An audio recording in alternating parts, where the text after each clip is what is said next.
Welcome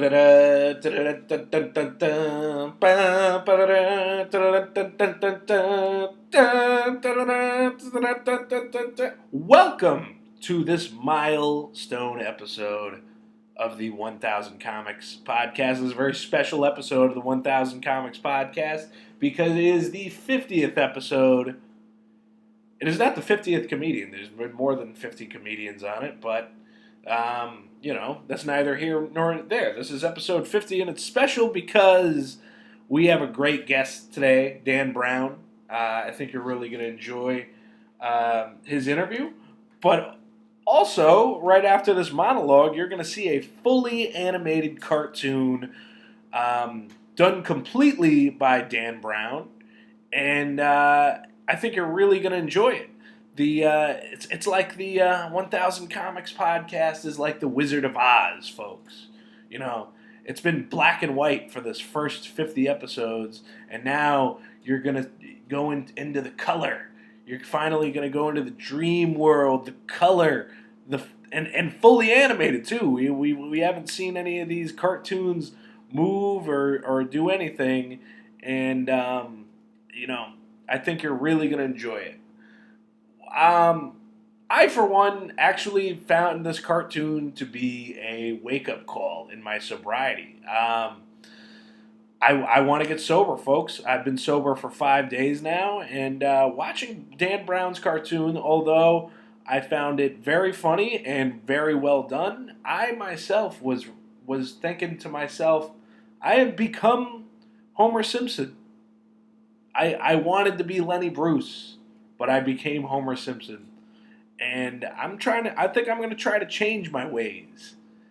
You know, playing this back nine of this first 100 episodes. I don't know if you could say that. Back nine of 100. Is that too many numbers? Well, I'm playing the back 50 of this first 100 episodes. I want to be sober. I'm trying to sober up. So, I know I get a little boozy on stage sometimes, and the cartoon you're about to watch is one of those times. And I'm gonna be a professional comic from now on. I'm gonna get there. I gotta do it one day at a time. They say one day at a time, and I got people that are helping me. So I got a lot of great people in my corner. You know who you are. But before we get into the interview with Dan Brown, there's a few things I want to talk about. One of the things is about the masks. I'm back to subbing, and in the schools, all the kids are forced to wear masks. And here's what I don't get: we're supposed to be wearing the mask to protect the elderly, mainly from getting sick. They're the ones that are dying from this coronavirus. Now, I'm reading in the paper that all these people that are over the age of 60, it's all these boomers that are the ones at these Trump rallies breathing on each other. I was at Dunkin' Donuts this morning. The place was packed with octogenarians. How do you say that word? Packed with friggin' boomers, all just breathing on each other. And I just don't get it. It's like these old people are getting each other sick, so what the hell difference does it make? Why are we making these kids wear masks when it's not even them that are affected by it, really? It's if I could put it like this, it's like and especially because we no longer have high school football in Connecticut because of this. Johnny can't go out and play football because he might get Grandpa sick. Grandpa's gonna get sick anyways because he went to a Trump rally where no one was wearing masks. And the other thing about Trump is I just don't understand why people keep calling him racist on social media. It's all white people that are saying it.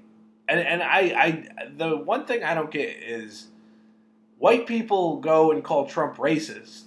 Isn't Joe Biden racist too? I've seen him say some racist shit. You ain't black unless you vote for Joe Biden. He's basically a passive racist, which I think can be worse than a racist. It's like, at least with Donald Trump and Archie Bunker, you know what you're getting. I don't know.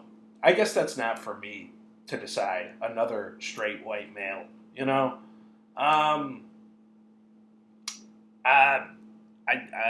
I just one other thing about race, I guess. My Chinese neighbor just found out his wife was cheating on him. My Chinese neighbor found out his wife is cheating on him because when they had their baby, as it turns out, two Wongs don't make a white.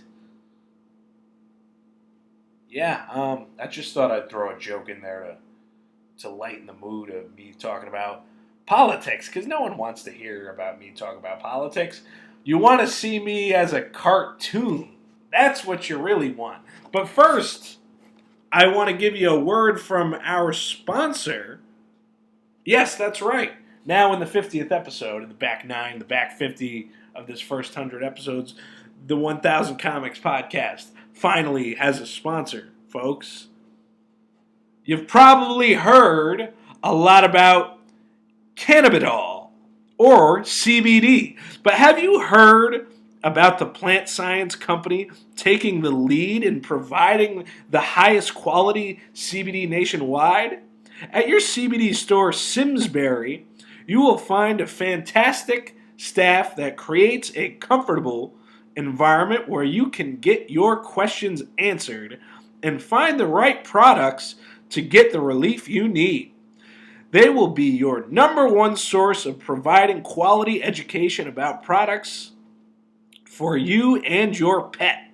I didn't even know pets used CBD, but now I do.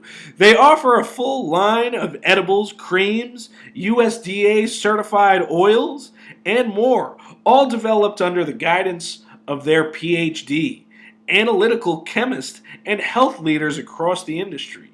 And to back up their story, they also provide extensive third-party testing to ensure that's what's listed on the products is actually what's in the products.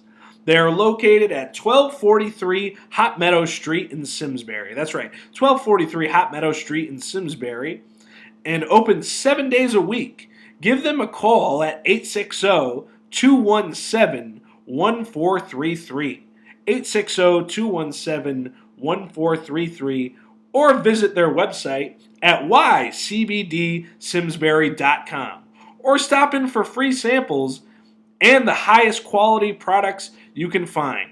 Your CBD store, Simsbury, where good health hits home. That's in Simsbury, Connecticut. Check them out, man. Tell them Matt Heath sent you, bro. Are you guys ready? Now I've always wanted to say this. I feel like Rocky and Bullwinkle right now. And now for a cartoon.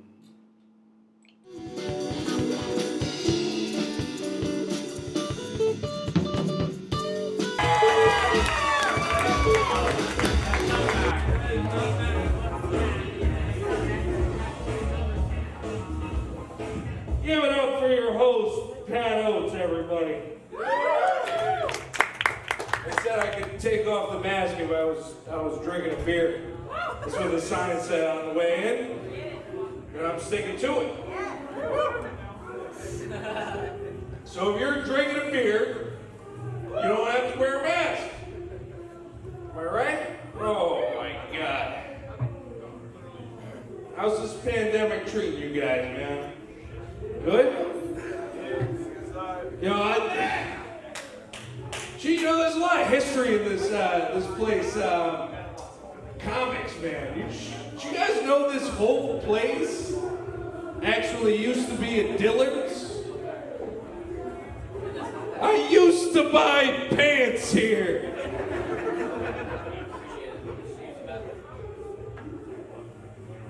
Oh, man. Yeah. I think the worst part about being in the casino and wearing the mask is like you know you're breathing in smoky air through the mask. It's like you're just breathing out all that smoke of all the dead Indians that were here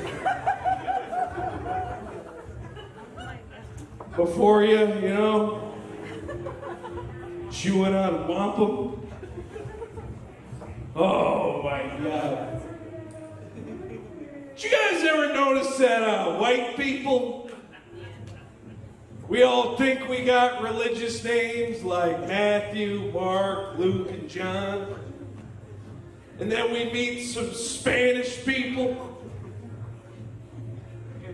And they got names like Jesus and Angel. And we're like, you win.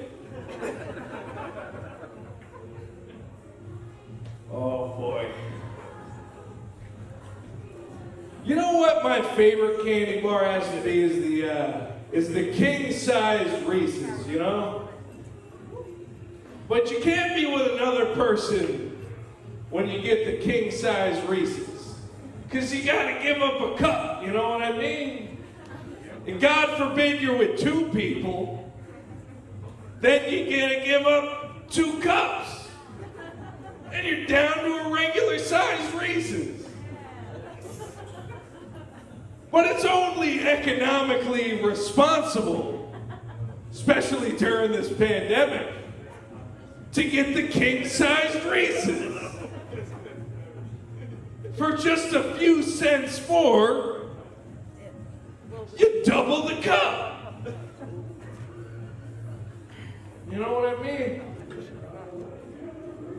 Oh my God. You are a beautiful audience, I gotta say already. You can lower the mask and drink a beer just so I can see how beautiful the audience is.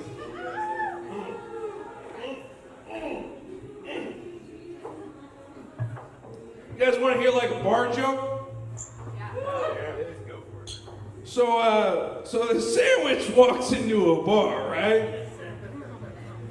And the bartender says to the sandwich, "You look kind of glum there, sandwich. What's eating you there?"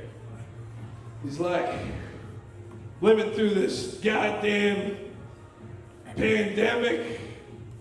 You know, my wife just left me. She took the kids with her. Much my eyeballs in debt. In fact, I'm drowning in debt. I often think of hanging myself with a belt. Although it really wouldn't work out that well, being that I'm a sandwich and I don't have a neck. The last time I had a drink, I was in a fatal car accident, instantly killing my brother Reuben, whose name was just ironically Reuben. He was actually a peanut butter and jelly sandwich. So bartender, will you please set me up with that drink there?" And the bartender says to the sandwich, "We don't serve food here." Thank you. This is my impression of Ray Romano during the pandemic.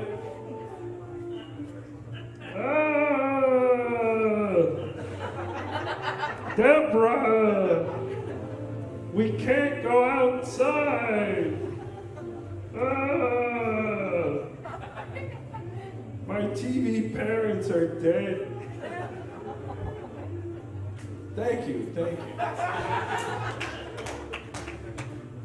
All right, so I guess I'll just leave you folks with a little story. When I was living in Florida, it was kind of crazy down there, right? And this girl wanted to start taking me to church. So I'm like, sure, I'll go to church with you.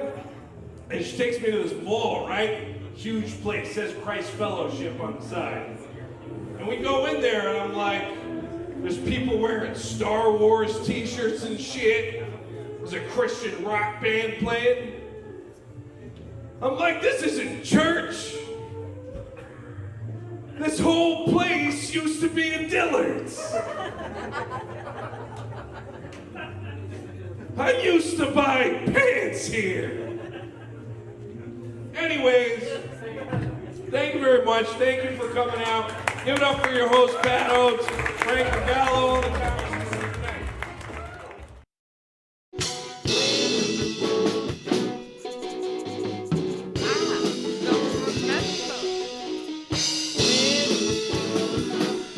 All right, welcome to the 50th episode of the 1000 Comics Podcast. This is a milestone episode, and I'm sitting here with none other than the great comedian slash cartoon boy, or animator as they like to be called. I like to be called Cartoon Man. Dan Brown! Hello, everybody. Oh my God! I'm excited to have you on this podcast, sir. Nice. And we sat down. We were immediately talking about the things in my apartment, and you're quite astute. I love how you noticed the corncob curtain right away, being from The Simpsons. Like it's I want to feel like I'm living in The Simpsons. Where did you find a corncob curtain? I looked up, I Googled Simpsons corncob curtain, and that's the closest that I found. Oh, nice. He's got his autographed Lando Calrissian picture. Yep, and I told him the story of that too, but it's not about me here on the 1000 Comics Podcast. This is your interview, Dan. I want to know about you. Okay. And let's start with this project that you're working on for me, because I think I'm going to premiere it right before the podcast. So, right. the fans of the podcast will have already seen the cartoon that is not yet finished. Cool. Technically, so it's kind of weird, but it'll work. I'm telling you. I feel like I'm in the future. So I don't know. What is it? What does it take making a cartoon? What is it really all about? Well, I mean, my methods are probably different from what most people would learn, because the animation software that I use is like a really old one called Macromedia Flash, and most people, that's like a dinosaur program to them. And then I also use a program called Blender, where I get to sculpt the background or the setting in like a 3D program, and then I can just render images. Because like in the old days, back in the golden age of animation, I would have to draw all the backgrounds with the mouse and color them in that way, and it would just be like every camera angle would just be. Well, you say the old days, like that's like the beginning of the computer age of in the old days, we're talking hand painted cells like Walt Disney, like. All right, like so a little past that, but.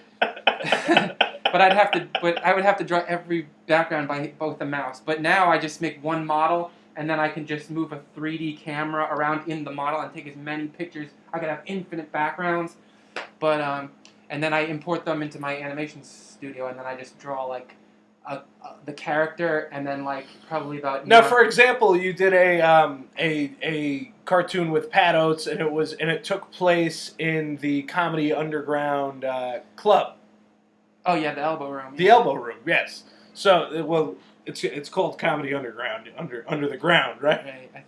I think that's like Paul Gregory. Is that his Paul Gregory's room? Yeah. Yeah. Now, it sounds like you get a lot. Like this is a labor of love. Like you really enjoy. Do you find it relieves stress animating, or do you think it creates more? It depends on what I'm working on. Like sometimes if I don't have a good work ethic and I'm like racing to beat the clock, or if I'm not feeling motivated, like then it's stressful. But I don't know. I think there are certain things that are stress relieving, and some that cause more. Like if I'm animating, like in your cartoon, there's like I gotta animate you reaching over and grabbing a beer and then bringing it over and then drinking it. Like that's just relaxing. Like that's just drawing. I can listen to a podcast while I'm doing it. But if I'm like lip syncing, I can't listen to anything else. And I'm just like, for hours, I'm just like matching mouth movements up with the syllable that's being said in that 12th of a second. It seems like the guys that do South Park really got people talking down perfectly because I think it doesn't seem like it matters what what syllable is said with the mouths of Yeah. those characters. I mean, some animators, like in the anime world, it's just like a circle that just kind of goes up and down and it doesn't really sync at all. Right. But I don't know. I just like having the mouth kind of look like it's saying what Like you it's want to gonna kind of say. see the tongue on T sounds, like Yeah. stuff like that. Hmm. I was talking to you the other day about like how hands are very like hard to draw. And it seems like you have your own signature way of drawing the resting hand. Well, I mean, I don't know. It depends. Like I think I do it differently every time. Like for the quarantine comedy things, I try to look at what the comedian I'm drawing, what his hands are doing, and like for example, Pat Oates kind of like has his hand out like this a lot, and he intensely holds his hand in front of him with his fingers kind of spread out, and he like gestures with it. Like Mo Green, from memory, it's been a while since I've seen him in person, but he kind of let the rest of his hand on his chest like there. And I think one of your pictures, like the image that I showed you, that was just like that was like a rough, like that's not the final product. And I just saw a picture of you on your Facebook where you just kind of had your hand in that position, and so I just drew it like that. But I can change it if you don't like it. Or No, I mean I'm sure it's going to come out good. But I like how you pay such attention to detail. Like in a way, what me and you do is runs very parallel, but it's also very different. Like the way it's parallel is we obviously both enjoy the local comedy act so much we want to draw those people and capture their essence. With me, it's the podcast, but with you, it's a full on animated cartoon. So it's nice that for the 50th episode of my show, we can kind of merge those worlds, almost like a cartoon crossover, a Flintstones meet the Jetsons, if you will. well, I mean, I also don't want people to feel like I'm insulting them. Like I want them to be happy with it. Um, I don't know, like that's something that I worry about sometimes. Like do, like a lot of people when you draw them, they're like, I don't look like that, and like that's not something I don't want to argue with people or make them mad or whatever. Right. But I've never, even if somebody has been insulted, it's like the drawing for the podcast that I do. It's like once it's up, it's up. That's your cartoon.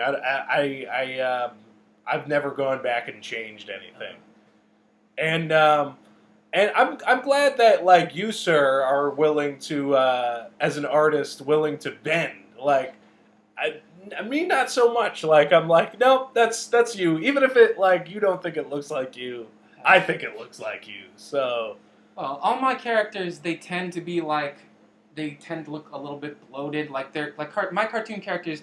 Like when I was in high school, my art teacher said that the human body is 7 heads tall, and then you should be able to fit a head on each of your shoulders. Those are the proportions of a human. But my characters, they've got big giant Charlie Brown heads. They're shorter. They only have 4 fingers on each hand, and their fingers are giant sausage fingers. So like it's hard to make that sausage fingered character look like an actual human being who lives in the real world. now the 4-fingered cartoon. You know what? Let me just shut that off real quick. 4-fingered cartoon's pretty common. Like The 4-finger cartoon. Who do you think the first person was to do the 4-finger cartoon? Walt Disney? I would think so. Steamboat Willie? Do you think that was it? Probably. I mean, maybe in terms of animation, like, I'm sure that there are plenty of like cartoonists who drew still images that might have done something like that. But yeah, the thing about when you have Charlie Brown-headed characters, if you draw them with long, slender hands, it doesn't seem to work. And I think that the fatter the cartoon character's proportions are, the more tempted you are to make sausage fingers. And if you've got 5 sausage fingers, the hand just starts to look ungainly, so you just cut a finger. Right, because if you think about it, like people's hands are usually as big as their faces, right? I think so, yeah. So the bigger the head, the bigger the hand. Yeah, that makes sense too. I don't know. It's and one thing that we were talking about the other day too that I wanted to bring up is that like women seem to be more sensitive towards being made into a cartoon character. I'm not sure if they're more sensitive or if I just perceive them to be more sensitive. I think that's way it might what it might be with me too. You know, it's interesting. A high school teacher of mine actually posted on Facebook a cartoon she saved that I drew back when I was in high school, and it was all the guys in class, and I drew a cartoon of every guy in class, and I remember, this wasn't mentioned on Facebook, but I remember her saying to me, "Why didn't you draw any of the girls in class?" And I thought, I was like, just didn't want to insult anybody, Yeah. like. I feel like the weirdest moment like that is, when I do this other cartoon called Care for Seven, and it's basically about my friend Rob, who I used to work with. He would come into work and just kind of make fun of me in a funny way that he like just insult me, but it was always hilarious the way he did it. And so I started making cartoons about my interactions with him. And so we started going to Comic-Con, and we were trying to promote our cartoons there. And one of the things that I would do is that like people would come up to the booth and they'd be like, "Can you draw me as Superman? Can you draw me as Wolverine or whatever?" And like little kids would come up too, and then like the little boys would come up and they'd draw me with Superman's body, and I draw the kid's head, but I draw like muscles. But then like a little girl would come up and be like, "Draw me as Wonder Woman," and you can't draw a little girl with like the busty Wonder Woman physique. So I would just kind of like draw them with like a cosplay type costume, like the body as I saw it. But that was like the most uncomfortable thing that I've had to deal with as an artist. It's just like, you can exaggerate a boy's figure like he's got Superman muscles, but you can't but you got to do something completely. You got to treat females completely different. So it tends to be a little awkward. Yeah, I mean, it's. I feel like females tend to be overlooked in the world of cartoons, anyways. Like it's always been one of my bits that you never see any females represented on cereal boxes. Mm. You know? Yeah. What's the deal with that? You got like Tony the Tiger, you got Toucan Sam, you got even Fruity Pebbles. Pebbles isn't even on the cover of her own damn cereal box. Oh, that's right. She's the cereal's named after her, but she's not even on there.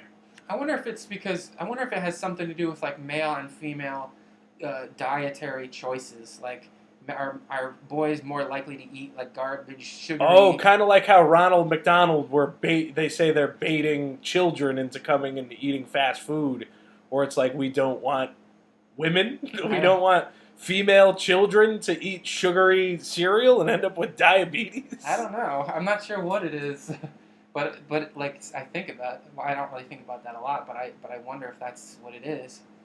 It could be. It could very well be.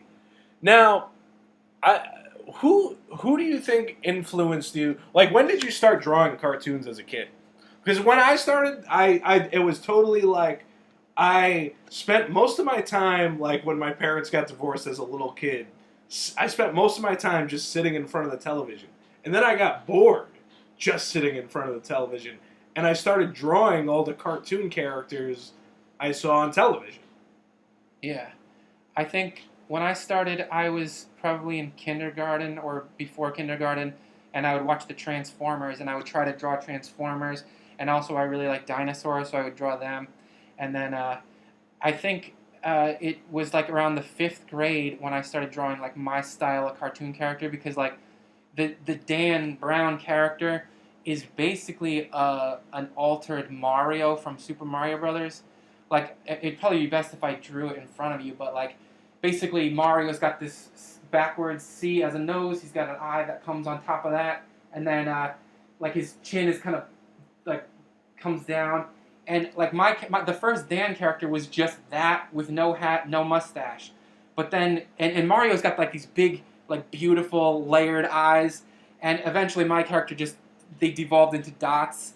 And like some of the detail. I noticed some of your characters the eyes are just dots, and some of them aren't. Like, why, for instance, is Pat Oates' eyes just dots? and mine aren't. Because like when I'm trying to draw people, I try to figure like what are the lines. Like you're trying to, if I draw all the lines in your face, it's gonna look like a portrait or something. Yeah. So you kind of have to minimize the lines that you use, and for my blobby, sloppy looking characters, I gotta figure out what is the most important line, what is the thing that stands out most, and like Pat Oates, I feel like the shape of his head and his beard are the things that stand out to me the most. Like, I don't know, Pat has a very distinctive, looking skull, and like his eyes to me, like they don't stand out as the most noticeable thing. Like to me, it's his beard, maybe his nose, and his skull shape. Like you, I feel like the thing that I notice is your eyes. You like when I'm talking to you in person, I feel like you look a little different, like in a lot of your pictures. Because like in a lot of your pictures, you're looking down, and it's almost like your eyelids are covering the top of your eye in like a Garfield. Well, I think my stage presence is a little different than me sitting here talking to you on a podcast, right? And it's probably the same thing with Pat Oates. But at the same time, you're probably looking at his head and you're like, Charlie Brown, just 2 dots. I don't know. I just like for eyes. Like Stash and Cliff Mula. But same thing with Cliff. He's got 2 dots for eyes. Well, he's got a dot and a line over the dot because. But what I'm saying is, if they got a Charlie Brown shaped bald head, you're probably more likely going to do 2 dots for eyes. I don't know, because Mo Green, he's bald, and I drew the whites of his eyes because Mo Green, like the most distinctive part of his face is that he's got like these almond shaped eyes. And he's got like I drew this like what's the white part? The sclera? Yes. Even though, I think you're right about that. Even though Cliff Mula and Maurice Green got a lot of similar features going on, they're definitely 2 completely different looking guys. Yeah, they're both bald, but their heads are shaped differently. I feel like their skin colors are different. They're like Mo Green. I feel like his eyes are the most prominent part of him. But also Cliff wears glasses, and glasses for me are very difficult because that's like I'm trying to reduce the number of lines, and like glasses just add a lot of lines. Now you're making me wonder. When you choose the people that are on your quarantine show, do you do it based on mostly the material, their stand-up, or their look as a comedian? I usually choose it on material. Like If somebody is hard for me to draw, I'm just like, deal with it, Dan. You're supposed to be good at this. Now, make do. So yeah. I mean, I guess I choose a lot of the people that just make me laugh the most, and then I just make do. And there are definitely drawings that I'm not happy with or that I didn't feel like I did a good job with. Like Meg Harrison is really skinny, and my characters are always fat, and I was trying not to make her look like a big bloated Jabba the Hutt like all the rest of my characters. Like she has very interesting hair too. I found it hard to draw her as well. Yeah, and like also my characters are very rounded. Like they all have like rounded chins and rounded heads, but Meg Harrison, like her nose and her chin are kind of pointy.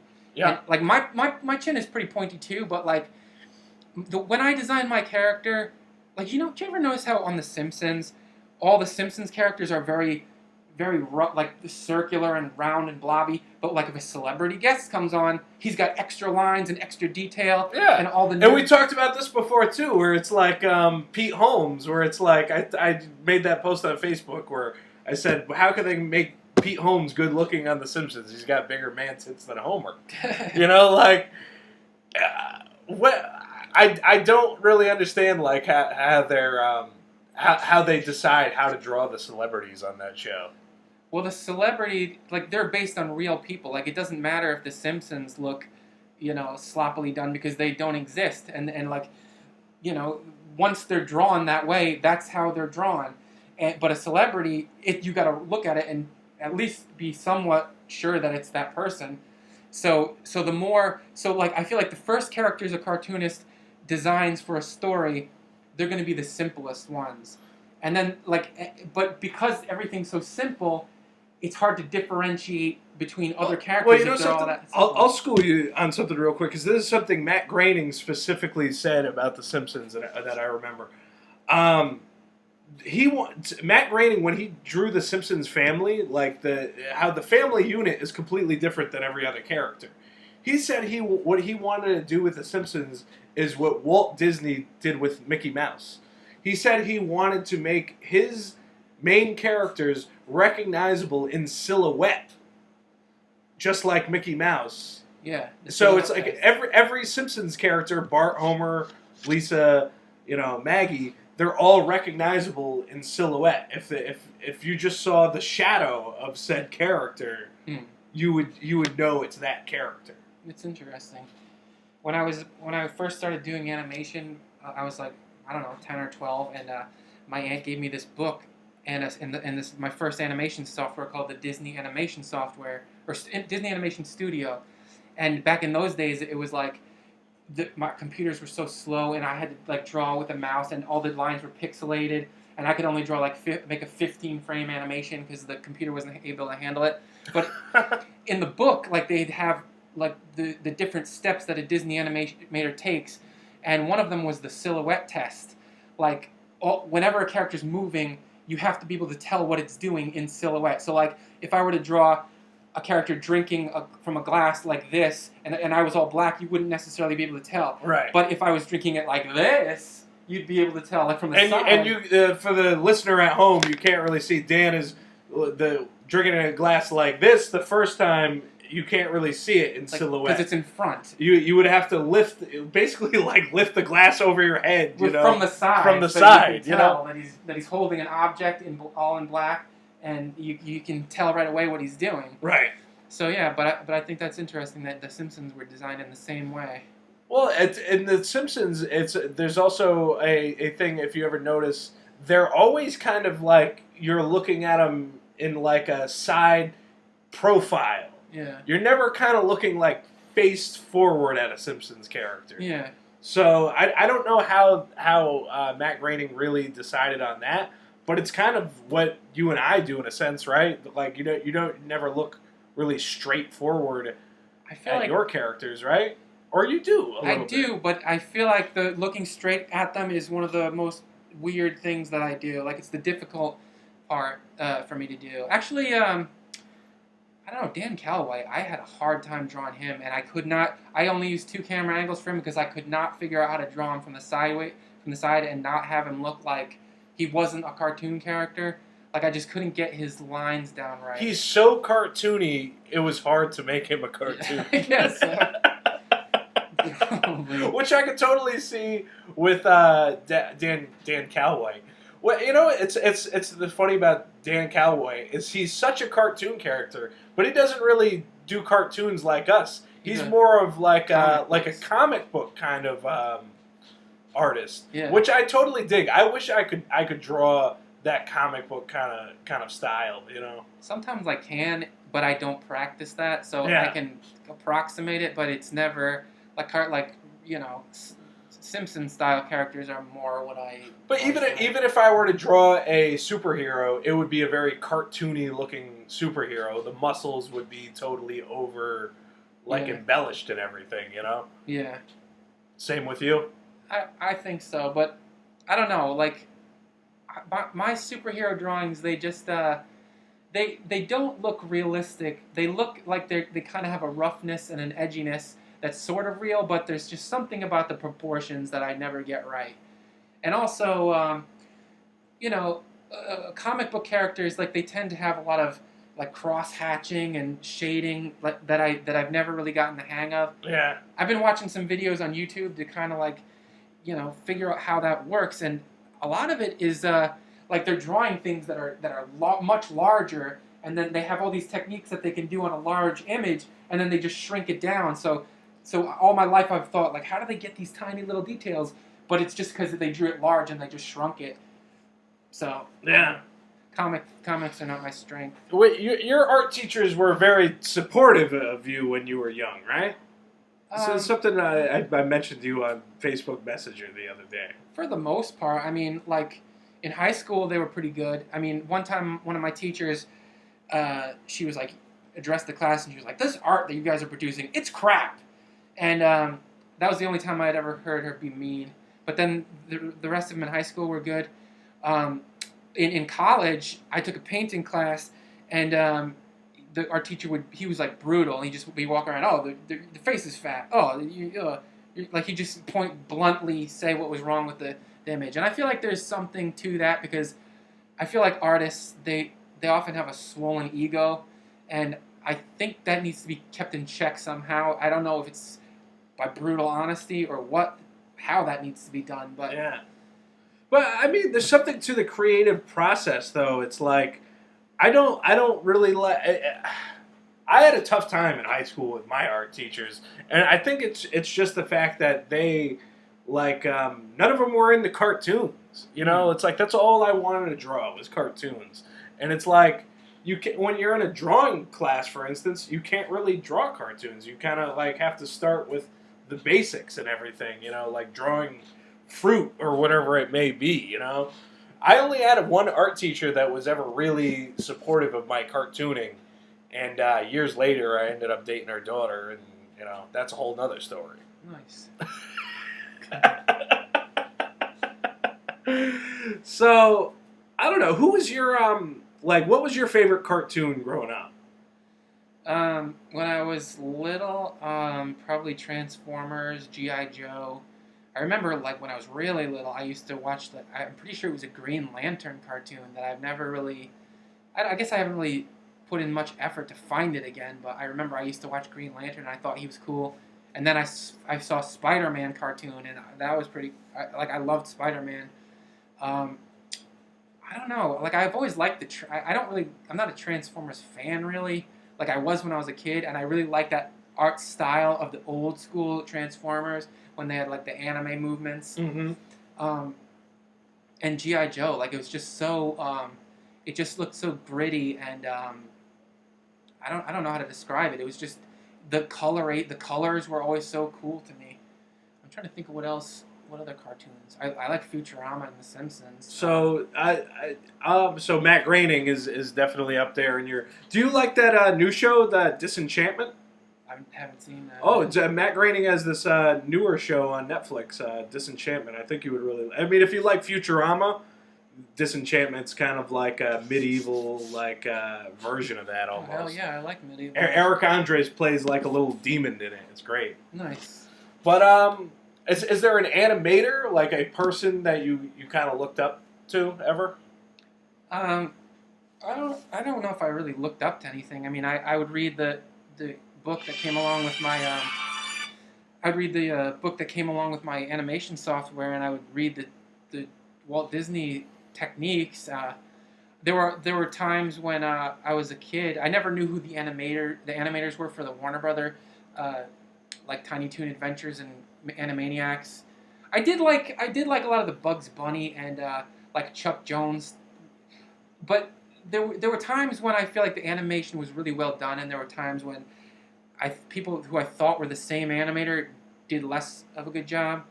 Like all the original Bugs Bunny cartoons and Daffy Duck, when Daffy Duck was like crazy. Like originally Daffy Duck was crazy, and then he just became like this embittered like Hollywood. Bugs Bunny gets all the attention, and then those cartoons started to get worse. Right. And but at the same time, you got to look at it like this. Back in the 1940s, the animation was something that you would watch in a movie theater. It wasn't something that was made for television. So it was almost like it was more revered, more work went into it. Yeah. Even though you're only paying 15 cents to get into the movie, and it's like the cartoon's something you're watching beforehand. But when I was a kid, like I'd be watching like Tiny Toon Adventures or Animaniacs, and it seemed like there were two different animators on that. There's probably more than two, but there were two distinct styles. Like there would be episodes where the animation was like very, like if somebody was gonna jump up in the air. Like before he jumped, he would squash down really low to the ground, and then he would stretch up as he was jumping. Right. And I liked that style. But then there was another animator on the same show who he was like very rigid, and if a guy was like going to move his arm, the arm would just appear and there'd be a white line, and it was just like so, there was just no attention to to organicness. Well, do you think maybe it wasn't the fault of the animator? Maybe certain episodes were Could be. rushed into production. Yeah. Because it seemed like the Tiny Toons was like really the last Warner Brothers cartoon to kind of fit the Warner Brothers style like that. Because if you watch anything with the Looney Tunes in it now, it's the product is definitely not quality. I don't know. Anyways, you know what I never understood about the Tiny Toons? If they're in college, why are they so short? I don't know. It's been so long since I've seen it. I forget a lot about it. I'm not even sure if I can name them all. There's Plucky, Buster, Babs.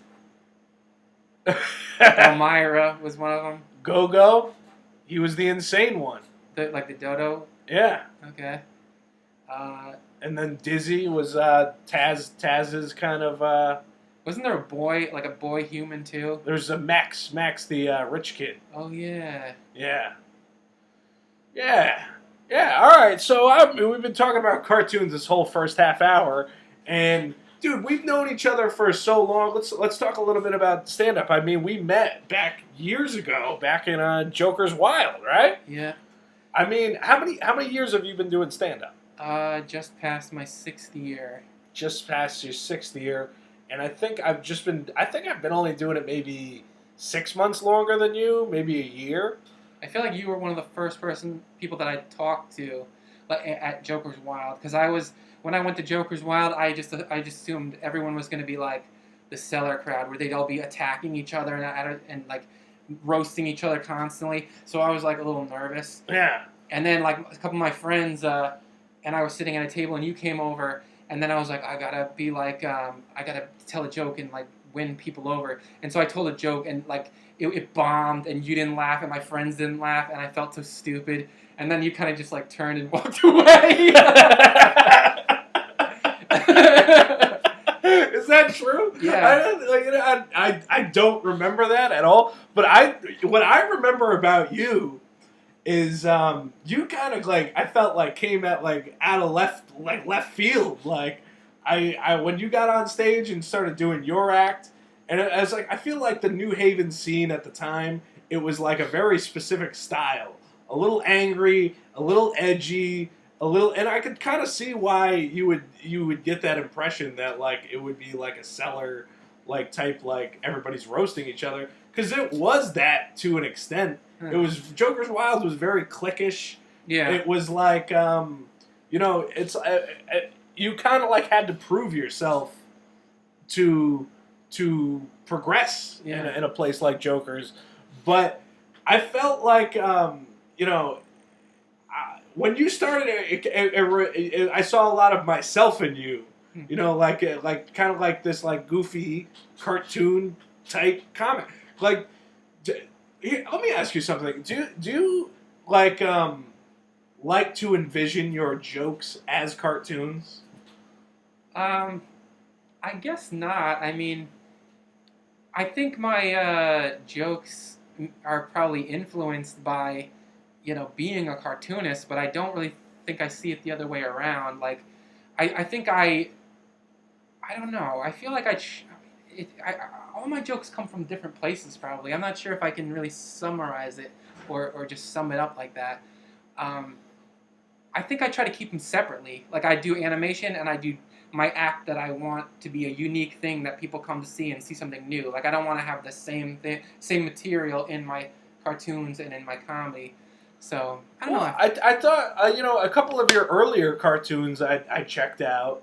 I don't know if this was one of your... But it's almost like you were telling a joke, and then the animation kind of turned into the joke. It was something about superheroes, or this was a while ago that I watched it. Maybe. I think there are a couple of cartoons that I did where I was talking about how Mr. Fantastic... Yes, this is the one. In every drawing, he'd have his arm, like, stretched out to remind everybody that he can stretch. Like, he can't go a minute without, hey, everybody, look what I can do. And, I don't know. Like, it's really hard. Like, I mean, it's hard to, like, say that I have a formula for joke writing, because I don't really necessarily have a process. Like, I think I've had processes in the past. I would try to come up with theories about how to write jokes where I'd be like, jokes all seem like they come from the seven deadly sins. Like even the cleanest comics where they talk about gluttony, sloth, like laziness and eating food. Then you got your sex comics, you got your ranters and ravers who are wrathful. Like when I first started out, like my formula for joke writing was like, I'm gonna be envious. Like I'm gonna be the envy guy. Everything I talk about is gonna be like, I don't fit into the world.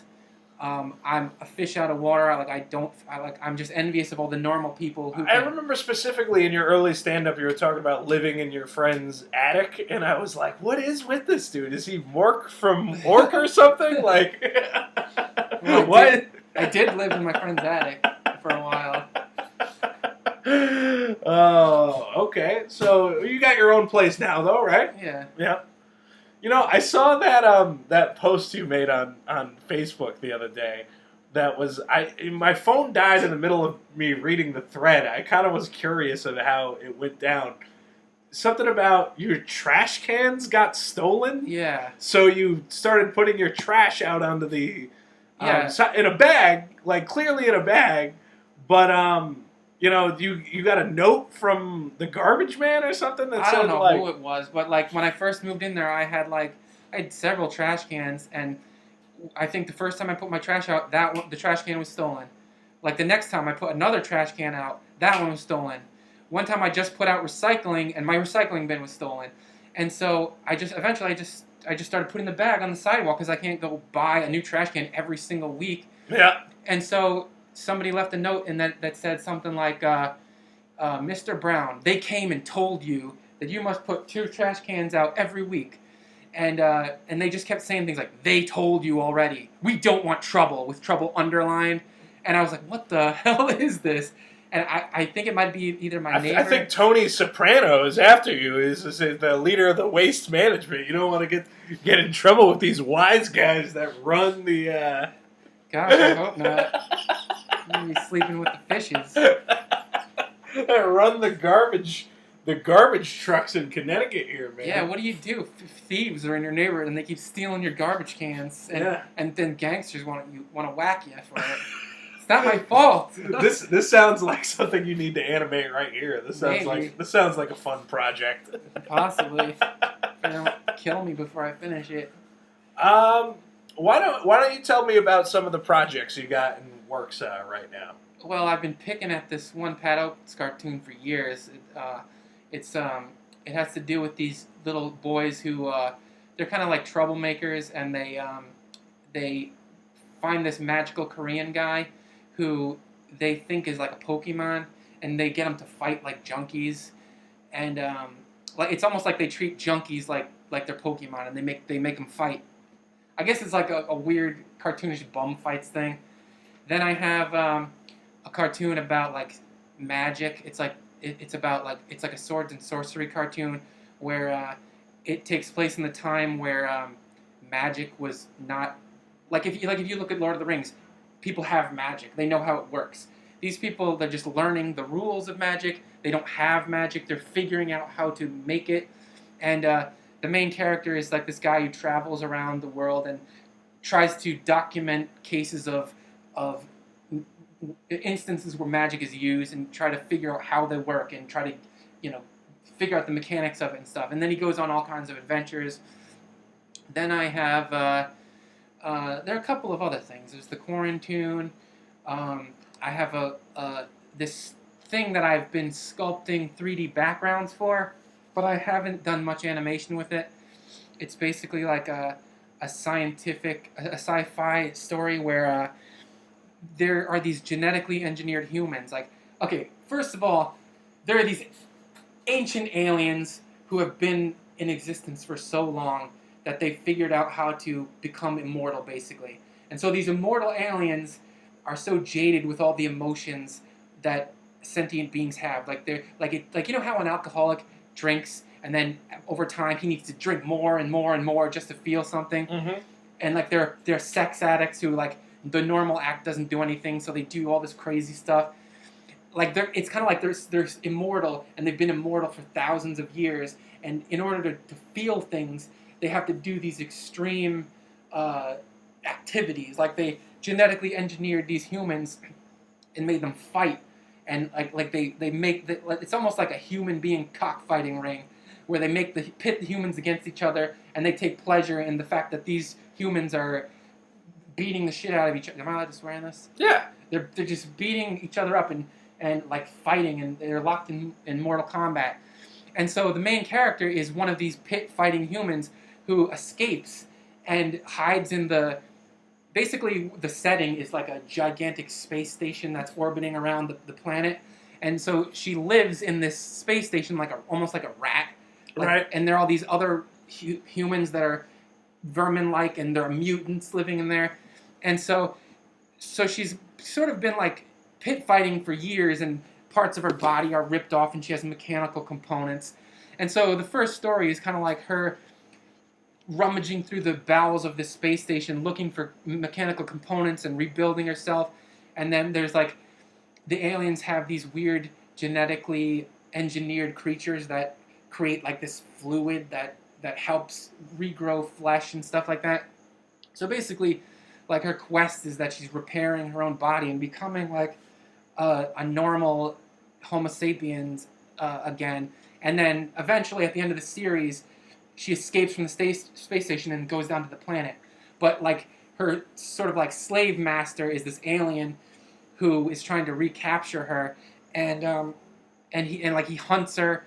Like there are all kinds of people that are hunting her through the space station. Like they're mutants, and they're the slave master guy. And there are all kinds of crazy aliens.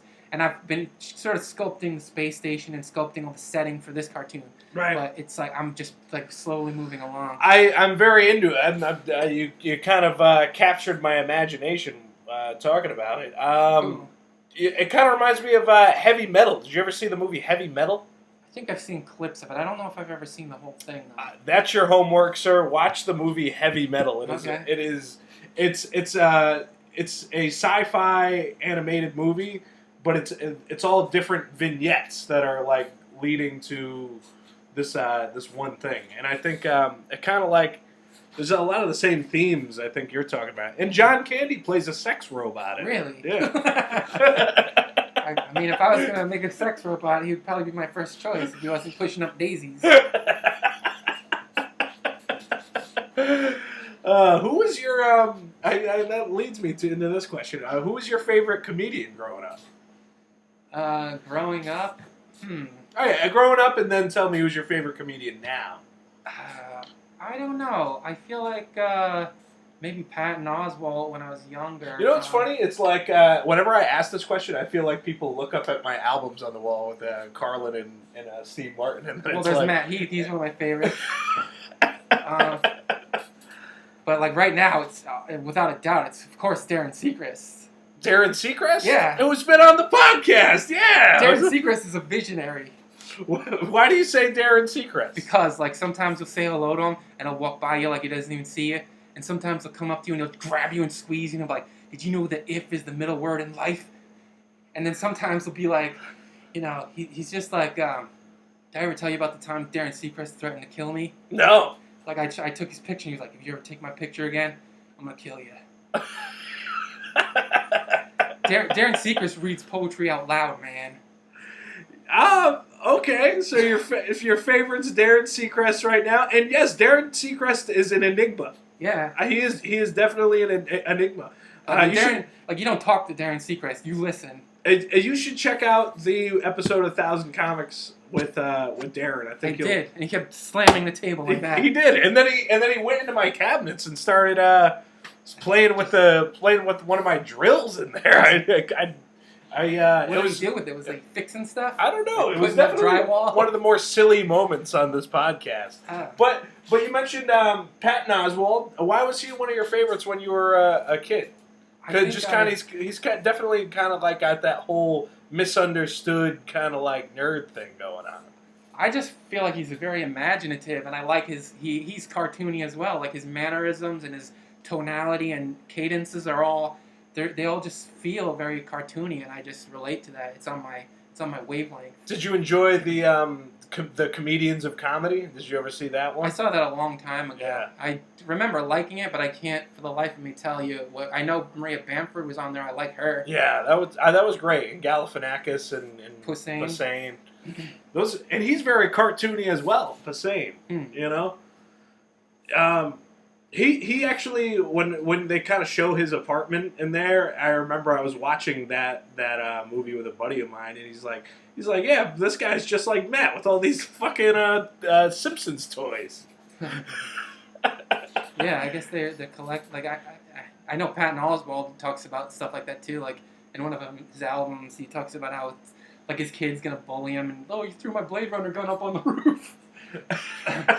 I really enjoyed Patton Oswalt's whole bit about how he wanted to have his kid be into Star Wars, but then when he actually had a kid, she was into My Little Pony. And, oh yeah, like that's what her whole world is like. He's like, I got my imaginary world, now she's got hers, and I thought that was very sweet. Like once he actually had a kid, he actually did grow up a little bit. You know what I mean? Yeah. You know, I was actually thinking about Patton Oswalt yesterday because I've been watching that show, The Goldbergs. Have you watched that show at all yet? No, I don't get to watch a lot of TV. I don't. My TV isn't even hooked up to anything. I'm not even sure if I'd know how to hook it up. Really? Now, in The Goldbergs is kind of like the Wonder Years, where it's set like, you know, a years back, and instead of who was the guy from Home Alone did the narration in the Wonder Years? I forget his name. Oh, but yeah. Patton Oswalt narrates the Goldbergs at like the little kid as an adult. Now, all I can think when I watch the Goldbergs is what kind of psychological damage is this doing to this child to know that he's going to grow up to be Patton Oswalt. Yeah. Man. I don't know. I mean, Patton Oswalt, like, he's very self-deprecating. Like, so yeah, you're probably right. He's probably gonna be pretty screwed up. Oh man, I kind of want to talk about Joker's Wild back in the day a little more. What was one of your favorite moments of back then? I think like Pat Oates destroying drunks that were ruining people's sets. Like there were just so many times when I'd be up there and some drunken goofball was screaming in the background, and then Pat Oates would go up and just destroy that person. Like the vindictive moments were some of my favorites. Yeah. Like hecklers just being busted. Even Dave Moon just destroyed some people too. Oh man, yeah, I forgot about how great Dave Moon was back then, and I don't know, does he still do stand up? I don't know him that well, but I've seen that he'd been doing some things like a couple years ago. I'm not sure what he's doing now though. Yeah. But yeah, I don't know. I think I just like the environment of Joker's Wild. It was just like, it was a little scary and exciting. Like the first time I ever went in there, I just felt like the strong feeling that someone had died there at some point. Yeah. And Pat Oates used to be my roommate, and he would tell me stories about like the bikers and the roughnecks and hooligans that would hang out there, and some of them seemed like they had like mafia tendencies, and I don't know. It's just like a creepy, crazy time that was kind of electric in some ways. Right. Yeah, I'm not sure if I can think of too many specific moments. Like there was a time that Lisa Lampanelli just showed up at an open mic. I was there that night. That was a great night. Yeah. There was that crazy old lady she was a young woman, she'd dress up as an old lady, and sometimes she'd come in a kimono and she was just crazy. Or do you remember that time that guy showed up and he was dressed as like a Muslim with like a fake bomb strapped to his chest? I don't remember that. That might have been before I was there. Yeah, that I don't know that, and he was just making like all these like Muslim jokes and stuff. Huh. It was terrible. Yeah. I don't know. Everyone was just looking at him like, what the fuck?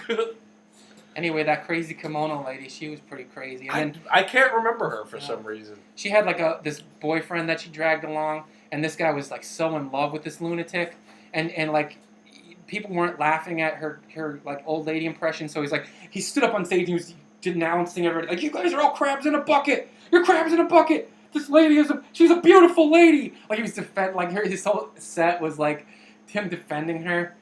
And then like a few months later, I saw her at Trinity Bar in New Haven, and I think she had a bag full of cocaine or something, because Vinny Beetle he points at her and he's like, "Are you eating out of a bag of salt?" And like and I feel like it must have been cocaine or something, because she was always whacked out of her mind. I mean, I don't know, it's just crazy people. Oh my God! What if me and you combined our efforts and we made Joker's Wild into a cartoon series? I don't know. I mean, what would that be like? I don't know. Just the way you're describing it right now, it seems like it could work as a cartoon series, and you already kind of have the whole drawing a comedy club as a cartoon, kind of pinned down. You know? I don't know. I mean, like Joker's Wild. I mean, I think that those people own the imagery and the name and the trademark. Is that true though? Because there's another club called Joker's Wild in Hawaii or something. I'm not sure. But then again, like, where would the content come from? We can't just take the content that these comedians were saying. I mean, I don't even know if I could remember it all. We get some of the old school guys to come back and record. Maybe. I mean, I don't know. Do you really want lunatics coming through your house? And I mean, we could have some of the more seasoned comics play the lunatics. Maybe. Or maybe, like, I don't know, just have the more seasoned comics tell stories about the lunatics. But I don't know. Like, I feel like what I'm doing now, I kind of like. Oh, we could do it almost like a mockumentary kind of thing, though. Maybe. I don't know. I'm not sure. Like, write up a proposal. I don't know. All right, I don't know. The possibilities are endless when it comes to animation, and I just always like to like brainstorm these kind of things. I don't know. Maybe if it was very simple and I could do it, but like I said before, I'm already like working on a couple of different things. But I don't know. Maybe see what happens. I guess. Yeah. All right. What else do I want to ask you, man? Because we got a few minutes left here. We're going to the Hungry Tiger tonight. How do you feel about the Hungry Tiger? I don't know. I think I might have to skip it tonight because I've just been busy and like I have new material, but I didn't really memorize it. Right. So I don't know. I think I might. Maybe I don't know. Maybe next week. Yeah. How is that? It's 2 weeks. It's every 2 weeks the Hungry Tiger run. Oh. Yeah, I don't know. I think I'm gonna skip it tonight. I hear you. How has this whole pandemic kind of influenced you? I feel like my brain is turning into mush because like I don't know. Like I was driving down the highway and I just started I realized that I've just been daydreaming. And like, and then I looked down at my GPS to figure out where I was, but it's just like, I don't know, I've been pretty much at home by myself, and I don't know, I just haven't had much contact with people, and it just feels like my brain is it's a little off. Well, I mean, I think you were already a little off anyways, so Maybe. So I don't think that's too much of a big deal. I mean, at the same time, like and what an animator truly has to do to get good at animating is isolate themselves, I feel like. And the pandemic kind of forces people to do that anyways. Yeah. So do you think it's influenced your art at all? Do you think Well, I don't think I'd be doing this cartoon series if it wasn't for obviously it's about the quarantine. So yeah, it's definitely pushed me to animate more, but it's hurting my comedy, I feel like, a lot. I did one show maybe like last month in a backyard, and that was nice. It was definitely good to be in front of an audience again. So yeah, I really want to get back into comedy again, but I don't know. I feel like I'm gonna start looking at the coronavirus cases that are reported online, and maybe if just a long period of time where there have been no new cases, then I'll start going out more. But at the moment, I'm just a little nervous that I'm going to get it because I got the blood type that is the most susceptible to the coronavirus. So I get nervous about it. I hear you. And I don't know. I've just been stockpiling canned goods and hoping that the end of the world doesn't happen. Well, I hopefully it doesn't, and you know, I don't want to end this on a down note. So let's I don't know. Let's talk about something pleasant. Okay. I've got lots of canned goods for the end of the world. I'm just stockpiled up to the rafters. I'm gonna be doing well. I'm prepared. Oh, is that positive? God. Yeah, that's positive. That's positive. Let's I don't know. Damn, you've really stumped me for the. How do you feel about rainbows? I like all the colors and everything. Yeah, you know? they're beautiful. Well, let me just say that you know, when it comes to animation, because this whole episode's been about animation, you know, I just watched this movie not too long ago about Walt Disney, and you know, he when he started when he started drawing as a kid, like he drew a big in the movie he drew like a big cartoon cow on the side of a barn, you know, because he grew up on a farm, and then his dad like beat the shit out of him. And then when he got old enough to leave the house, he left the house. So it's like, I don't know. I feel like even with something as silly as cartoons, do you feel like you have to suffer for your art? I don't think I'm suffering too badly. I mean, there are times when I'm just like, gotta, finish this.